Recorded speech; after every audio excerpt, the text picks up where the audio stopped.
Hey, this is me Diksha. Welcome to my channel Psychology Academia. In my previous video, I discussed about emergence of indigenous concept in psychology by Durganand Sinha and some major achievements. Some major achievements like J.B. Sinha 1980 proposed a model of nurture and taskmaster. Kakkar in 1982 proposed a role of traditional healers in mental health journey. Ramachandra Rao, who was talking about stress concept of ancient scriptures, which was in 1983, and Pandey and Naidu talk about detachment theories in 1992. Jamuna Prasad, who was working on rumor studies.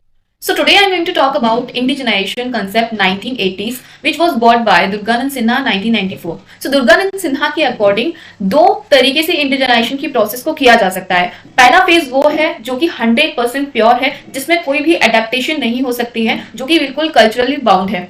For example, अगर हम कोई भी research ऐसा करते हैं जो कि Indian population पे करते हैं, इंडियन कल्चर के अकॉर्डिंग करते हैं, कोई ऐसा टॉपिक लेते हैं जो सिर्फ इंडिया में ही पॉसिबल है एंड उसको इंडियन पॉपुलेशन पे अप्लाई करने के बाद कोई थ्योरी बिल्ड करते हैं, तो वो आता है एंडोजीनियस इंडिजनाइजेशन के अंदर, जो कि 100% प्योर कल्चर बाउंड है. Second type of indigenisation is exogenous indigenisation, जो एडेप्टेशन को अलाउ करता है. इसका मतलब ये है कि कोई भी थ्योरी जो कि वेस्टर्न कल्चर्स में बिल्ड हुई है, वेस्टर्न कंट्रीज में बिल्ड हुई है, उसको हम इंडियन पॉपुलेशन पर अप्लाई करके, उसको हम इंडियन पॉपुलेशन पर स्टडी करके कोई थ्योरी बिल्ड कर सकते हैं और अडेप्ट कर सकते हैं वेस्टर्न कल्चर की थ्योरीज को.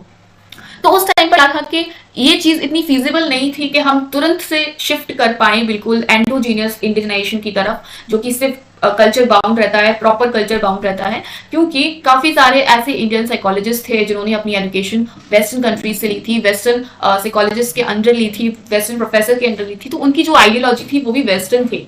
तो इस वजह से हमें बोरो करना पड़ता था कंसेप्ट वेस्ट से एंड उसको हम यहाँ पे अडॉप्ट करने लगे थे. एंड सेम यही ट्रेंड बाकी डेवलपिंग कंट्रीज के अंदर भी चलने लगा. एंड मैं बात करने जा रही हूँ कैनेडियन साइकोलॉजिस्ट जॉन एडेर के बारे में, जो कि इंडिजनाइजेशन के कंसेप्ट को इंडियन साइकोलॉजिस्ट के साथ में कोलैबोरेट करके उसको कंटिन्यू कर रहे थे. तो एडेर के अकॉर्डिंग इंडिजनाइजेशन को ऑपरेशनलाइज्ड किया. In 1989, operationalized indigenization in terms of first is cultural sensitivity of research in designing a study and discussing its finding. तो एडेर 1989 ने इंडिजनाइजेशन को एक ऑपरेशनलाइज डेफिनेशन दी. उन्होंने बोला कि पहली चीज, हम किसी भी चीज को इंडिजनाइजेशन तब बोलेंगे जब वो कल्चरल सेंसिटिविटी को शो करेगी. कल्चरल सेंसिटिविटी से मतलब होता है कि इंडिया के अकॉर्डिंग या किसी भी एक पर्टिकुलर कल्चर के अकॉर्डिंग उसके जो फाइंडिंग्स होंगे वो कल्चर बेस्ड रहेंगे. दूसरी चीज ये citation from one's own culture. अगर हम कोई भी थ्योरी को बिल्ड कर रहे हैं, इंडियन पर्सपेक्टिव से बिल्ड कर रहे हैं, तो जो भी हमने उससे पहले होते हुए फिलोसफी आइडिया लिए थे या फिर जो भी हमने आइडियाज लिए थे उसको हमें साइट करना होगा. Third is problem orientation. Problem orientation का मतलब होता है कि रिसर्च एक ऐसी फील्ड है जहां पे आप किसी भी प्रॉब्लम का सोल्यूशन निकालते हो. तो अगर आप किसी भी प्रॉब्लम का सोल्यूशन नहीं निकाल पा रहे हो तो इसका मतलब वो रिसर्च के फेज में आती ही नहीं है. उनका सोल्यूशन निकालना है. अगर हमारी रिसर्च प्रॉब्लम बेस्ड है तो फिर हम वो रिसर्च कंटिन्यू करेंगे.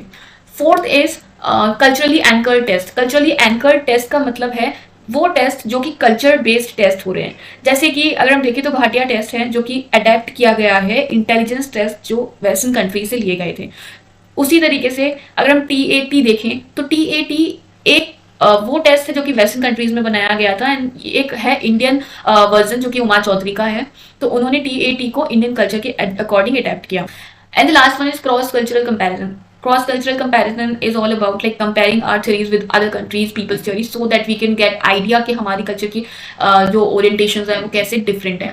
And because of this indigenization, three streams of research started arising. First is problem-oriented research, second is cross-cultural psychology, and third is Indian psychology. So when we talk about problem-oriented research, तो उस time पर problem-oriented research का मतलब यही होता था कि कोई भी ऐसी थ्योरी को जिसको हम अप्लाई कर सकते हैं, जिससे कोई प्रॉब्लम को सॉल्व कर सकते हैं एंड जिससे हम कोई कंक्लूजन निकाल सकते हैं, वो problem-oriented रिसर्च हुआ करती थी. बट इंडियन साइकोलॉजी में ड्रास्टिक ग्रोथ देखी गई. जैसे इंडियन साइकोलॉजी को होलिस्टिक अप्रोच कहा जाता है. Indian psychology has developed around the existential quest to overcome human suffering and in the process to raise the person to higher level of awareness and achievement. What this mean is that Indian psychology ने एक growth achieve कर ली थी. Indian psychology was not only talking about treatment. तो Indian psychology जो था वो सिर्फ treatment की बात नहीं करता था, बल्कि उसको कैसे हम प्रिवेंट कर सकते हैं, क्या क्या मेजर्स ले सकते हैं एंड कैसे अपने हायर सेल्फ तक पहुंच सकते हैं. अच्छा, अगर हम इंडियन साइकोलॉजी को किसी वेस्टर्न स्कूल ऑफ थॉट से कंपेयर करें तो इंडियन साइकोलॉजी को हम ह्यूमनिस्टिक अप्रोच के साथ में कंपेयर कर सकते हैं. Also we can compare Indian psychology with positive psychology because you know when we talk about transcendental and higher self. तो इंडियन साइकोलॉजी की इस कंसेप्ट के साथ में ह्यूमनिस्टिक साइकोलॉजी भी सेम यही लीड में बात करता है। एंड पॉजिटिव साइकोलॉजी के कुछ ऐसे वर्ड्स हैं, रेजिलियंस एंड सेल्फ एस्टीम, जो इंडियन साइकोलॉजी में काफी क्लैश करते हैं।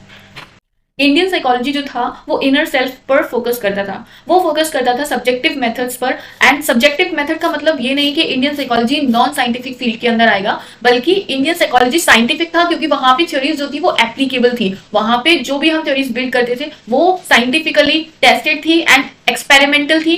एंड ऐसे कई सारे वेस्टर्न इंस्टीट्यूट थे जहां पे थ्योरीज को टेस्ट भी किया। अगर हम इंडियन साइकोलॉजी के प्रोमिनेंट थिंकर्स की बात करें तो वो थे सर औरोबिंदो घोष, विवेकानंद, जे सिन्हा, नो काफी ऐसे एमिनेंट थिंकर्स रहे थे जिन्होंने इंडियन साइकोलॉजी को एक नया पर्सपेक्टिव दिया था। रामचंद्र राव, जिन्होंने साइकोलॉजिकल थॉट्स को, इंडिया के साइकोलॉजिकल थॉट्स को डेवलप करने में हेल्प की थी। रघुनाथ इंडियन साइकोलॉजी के फाउंडर रहे। Acceptance of Indian psychology was itself a challenge, and Indian psychology को एक्सेप्ट करना ही खुद में एक चैलेंज था। ऐसे 4 फैक्टर्स थे जो कि लोगों के परसेप्शन को, उनके एटीट्यूड को इंडियन साइकोलॉजी के लिए चेंज करने में हेल्पफुल रहे थे। पहला ये कि वेस्टर्न साइकोलॉजी जिनसे उस टाइम पर लोग डील कर रहे थे वो हमारी इंडियन सोसाइटी के प्रॉब्लम्स को सॉल्व करने में फेल रहा था। दूसरी चीज ये कि इंडियन साइकोलॉजी का जो पॉपुलैरिटी थी, योगा या फिर जो भी स्पिरिचुअल सिस्टम था इंडियन साइकोलॉजी का, वो वेस्टर्न कंट्रीज में इतनी तेजी से ग्रो हो रहा था कि तो उस टाइम पर ऐसे विजडम गेन पीपल थे, महर्षि महेश योगी, स्वामी रमा, ऐसे प्रोमिनेंट गुरु थे जिन्होंने इंडियन साइकोलॉजी को एक डिफरेंट पर्सपेक्टिव से देखा और इंडियन थॉट्स को काफी जगह प्रमोट किया। चाहे फिर हम बात करें श्री औरोबिंदो के इंटीग्रल योगा को या फिर महेश योगी के ट्रांसेंडेंटल मेडिटेशन को, ये कुछ ऐसे कंसेप्ट थे जिनको हार्वर्ड यूनिवर्सिटी के अंदर भी एक्सपेरिमेंटल कंडीशन में टेस्ट किया गया एंड इनके रिजल्ट्स काफी एक्सीलेंट देखे गए।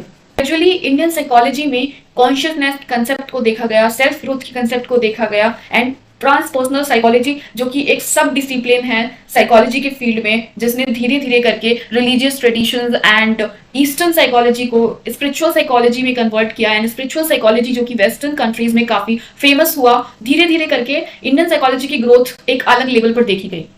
कुछ ऐसे वेस्टर्न फिलोसोफर्स थे, मैक्स मिलर, जिन्होंने इंडियन साइकोलॉजी को डिसग्रेस किया था। आज ऐसे ही कुछ लोग जो कि वेस्टर्न कल्चर से, वेस्टर्न कंट्री से बिलोंग करते थे, वो इंडियन कंट्रीज के सक्सेस स्टोरीज को देख रहे थे, इंडियन कल्चर की फिलोसफीज को अलग तरीके से देख रहे थे, और वहां पे ऐसे कंसेप्ट्स ग्रो हुए जैसे स्ट्रेंथ, रेजिलियंस हो गया। तो ऐसे कंसेप्ट्स की एक अलग ही इंपॉर्टेंस इंडिया में ग्रो हो रही थी। So this is the end of this video, and if you like this video please subscribe and comment for more such videos.